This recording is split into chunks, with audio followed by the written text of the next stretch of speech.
Hey, what is going on, guys? And welcome back. We are going to start with section 4 in part 2 of this introduction to programming with Python from the University of Helsinki. I got to figure out a better intro because I keep having to repeat that every single time I start a new video. But we're going to be doing section 4. But before we start, I just wanted to give you guys one pointer. Sometimes the platform will reset your progress, at least for some of the exercises that you've already done. So it's worth going into previous sections and checking whether or not your exercises have been reset. I've noticed that a few times with my account that after I've done these exercises and I've submitted the solutions, the same exercises that we've done together on video, sometimes the progress will be reset and I'll have to go back in and resubmit solutions. And that's a problem because depending on how far along you are in the course, you might not have access to the following exercises in the following material.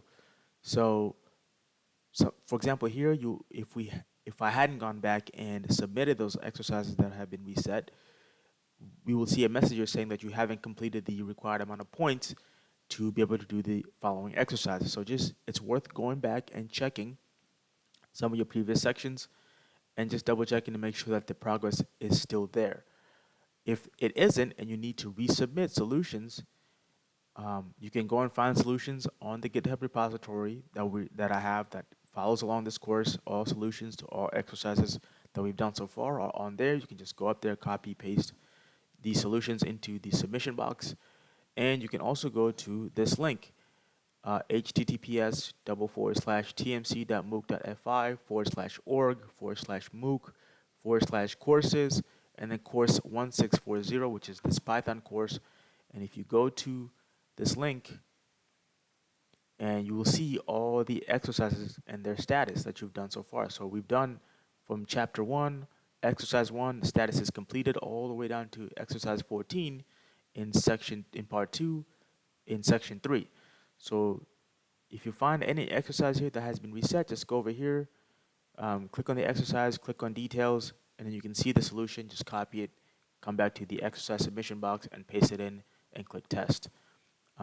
So that might just be worth checking. If you ever encounter that error where you try to go do an exercise and it says that you haven't gotten the amount of points required to do that exercise, just go back and see in the previously submitted exercises whether or not the progress has been reset. Anyways, with that being said, let's start on section 4, which is going to be covering loops. So this section called Simple Loops, and the learning objectives for this section are as follows. It says you will know what a loop means in programming, you will be able to use a while true loop in your programs, and you will know how to use the break command to break out of a loop.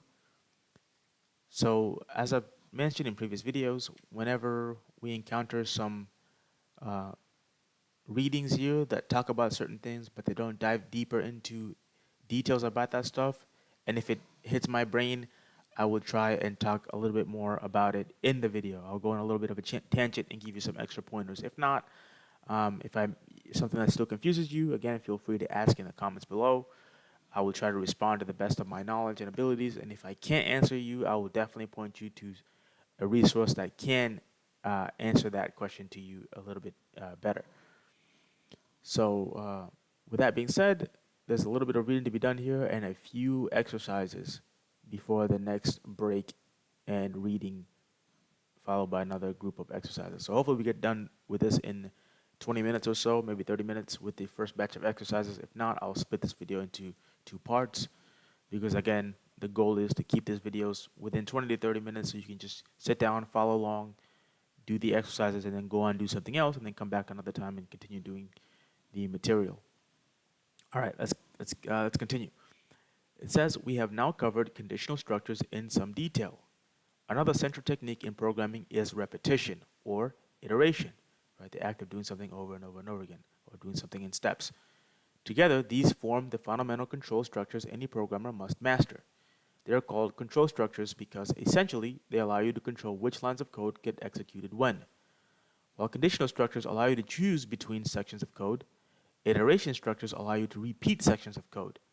They are often called loops because they allow the program to loop back to some line that was already executed before. The process of executing one repetition of a loop is also referred to as an iteration of the loop. So if a loop runs once, that's the first iteration. If it runs twice, that's the second iteration, and so on and so forth. This section introduces a simple while loop. Its structure is similar to the conditional statements we already covered. In the next part, we will delve into some more sophisticated examples. Let's have a look at a program which asks the user to type in a number and then prints out the number squared. This continues until the user types in -1. So this is the while loop structure. So it says while true, we have a variable called number. It stores an integer value. Then we check with a conditional statement. If number is equal to -1, then we want to break. Otherwise, if number is equal to -1, exit out of this loop. Otherwise, print whatever that number is squared. So as you can see again with indentation, as we covered in the previous videos, indentation tells Python where, what block the written code is attached to.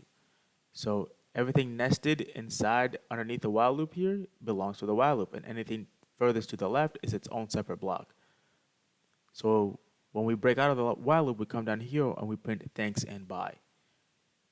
So that's just, hopefully that helps you guys understand the structure of this while loop. So here we have one of my favorite things that they sometimes do and sometimes don't is they explain or they walk you through what the code will do, what the program will do when the code is executed. So we get asked, please type in a number, -1 to quit. We plug in 2, it prints 2 squared, which is 4. So if we plug in, so while number is true, while true, we store 2 to the variable number here. Then we ask, is 2 equal to -1? 2 isn't, so we don't execute this. We go down here and print 2 squared. Same thing, we plug in 4. It prints out the square root of 4 squared, which is 16. We plug in 10. 10 squared is 100. And then we finally plug in -1. So again, we store -1 to our number variable. Then we ask, is -1 equal to -1? Yes. So we break. Otherwise, we're telling Python to exit out of this loop statement, this loop block, and then come down here and print thanks and bye, which is what the program ends up doing as the last thing. As you can see above, the program asks for several numbers. Thanks to the while statement in the program, when the user types in -1, the break command is executed, which exits the loop, and execution continues from the first line after the while block. With loops, it is crucial that there's always a way to exit the loop at some point in the code. Otherwise, the repetition could go on forever. To illustrate this, let's change the above example a little bit. So now we have the variable storing our number declared outside of the loop block. So it says number, please type in a number, -1 to quit. And then here we have our while loop, which says while true. Then we check if number is equal to -1, exit out of the loop, otherwise print that number squared. And then when we're outside of the loop, it says print thanks and bye. In this version, the program asks the user to type in a number outside of the loop. If the user types in any other number than -1, the loop is never exited from. This forms an infinite loop, which means the block of code within the loop is repeated endlessly. So please type in a number, -1 to quit. We plug in 2, then it just prints 4, 4, 4, 4, 4 forever. So why is this happening? Because again, remember, loops basically execute code in repetition, right? So when we save a number and then we ask if that number is whether or not that number is -1, so we can break out of the loop, otherwise print 2 squared, that number is squared, we're never going to get back to asking for a new number because this code is never gonna get executed again because it's no longer inside of our loop. So once we provide our first number, that's the only number that this loop is ever going to be familiar with. That's why it's going to keep printing that number squared over and over and over again. I think it might be a little bit better if we go to our favorite Python playground and just see this in action a little bit and just see it working. So let's run this. Type in a number. So if we plug in 4, for example, it's just going to keep printing 16 forever because 4 is just now the number that this loop is exposed to. it will never know any other number because we don't ask it to take in a new number. But if we move the question to inside the while loop and run this again,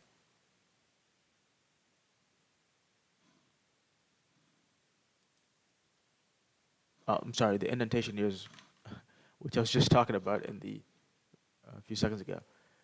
Right, so now if we type in 4, it prints the square root of 4 squared, which is 16, and it asks us again, right? So we go back to the top of the loop. If this is outside of the loop, then the top of the loop will just keep asking us if number is equal to -1, but because the number that we've already provided is a -1, it's just going to keep printing that number squared over and over and over again. We have to always have an exit condition or a method for us to exit the loop. In this case, it's asking what the number is, again, storing that number, and then checking if the number is equal to -1 in order for us to avoid infinite loops. Hopefully that made it a little bit clearer to see. The following program has a similar structure to the example above, the infinite loop, but the user experience is quite different. This program allows the user to proceed only if they type in the correct PIN number of 1, 2, 3, 4. So while true, code is equal to input, please type in your PIN. If code is equal to 1, 2, 3, 4, break, otherwise incorrect, try again. And then print correct PIN entered. So this will keep us in this loop forever unless we provide that correct PIN number and then we exit. So please type in your PIN number. If you type in 0000, it says incorrect, try again. Please type in your PIN number, 999, incorrect. Until we type in 1, 2, 3, 4, then we exit out, right? It executes this break statement, takes us outside of the while loop block, and then it prints correct PIN entered. All right, we have our first exercise called Shall We Continue? It says, let's create a program along the lines of the example above. This program should print on the message hi and then ask, shall we continue? Until the user inputs no. Then the program should print out okay then and finish. Please have a look at the example below. So hi, shall we continue? Yes, hi, shall we continue? Hi, shall we continue?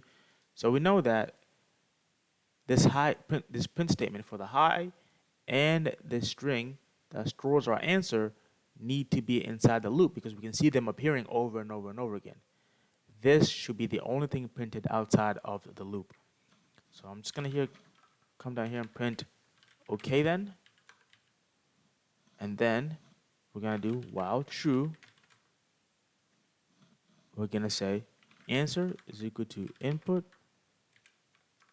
Shall we continue? Then we ask if answer equals yes, no, then we want to break. Then we also want to print here hi. So let's run this. Hi, shall we continue? Yes. Hi, shall we continue? Hi, shall we continue? No. Okay then.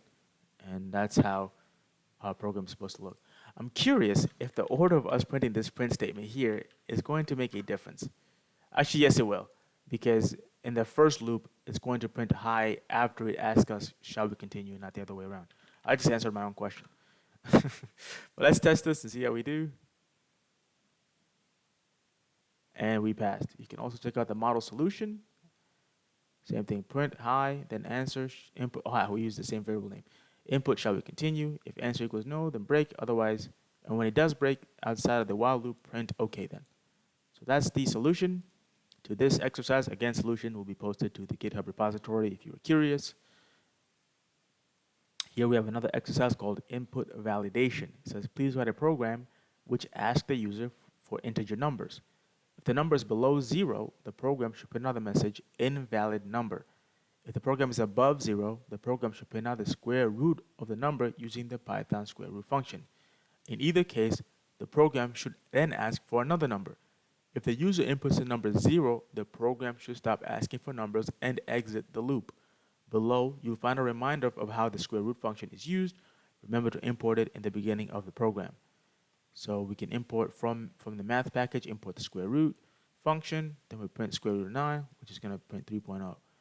This is an example of the expected behavior of our program. Please type in a number, 16. The square root of 16 is 4.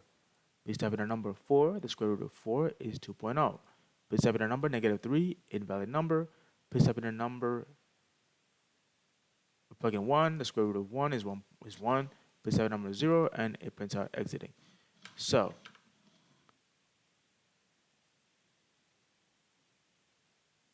we're going to have while true, number is equal to integer input. Please type in a number. Then we ask if number is less than 0, print invalid number. Else, print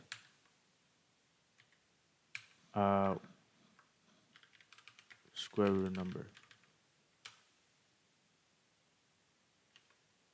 Then we say if number is equal to 0,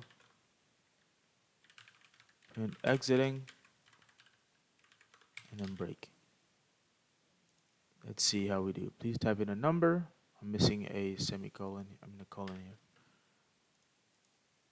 Please type in a number. Plug in 16. 4. Please type in a number. Type in 4. Prints 2. -3. Invalid number. Plug in 1. Plug in 0.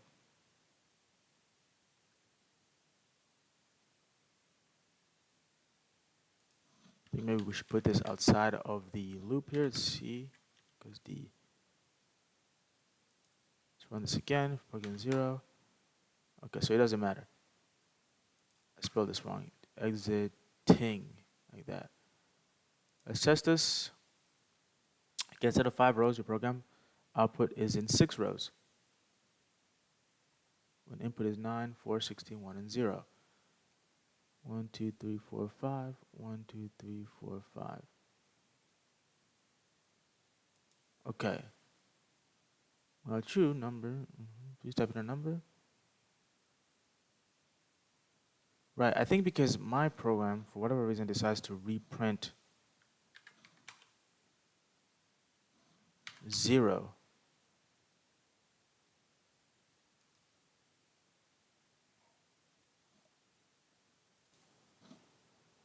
Okay, let's do this one more time. I didn't change anything. I just want to see it again in action. So if we print 16, 4, -1, 0, it reprints 0 here. So we said first we check if number is less than 0, print invalid number. Otherwise, print the square root. Okay. So I think if I do elif number equal 0, we should break, and then else print the square root. So check if number is less than 0, then check if number is equal to 0, and if both these are satisfied, then we can do the print. So I think it should not now print 0 when we run this. So plug in 4, 16, 2, 1, -1, 0. There we go. Let's test this. There we are. Now, I'm not going to check the model solution just yet. I'm curious about one thing. Again, it's always just check if it's already 0 first. Break.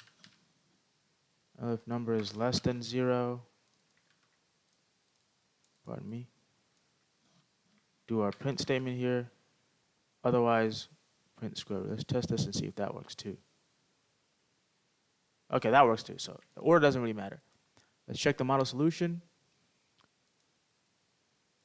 Right, so they checked if number is equal to 0 first.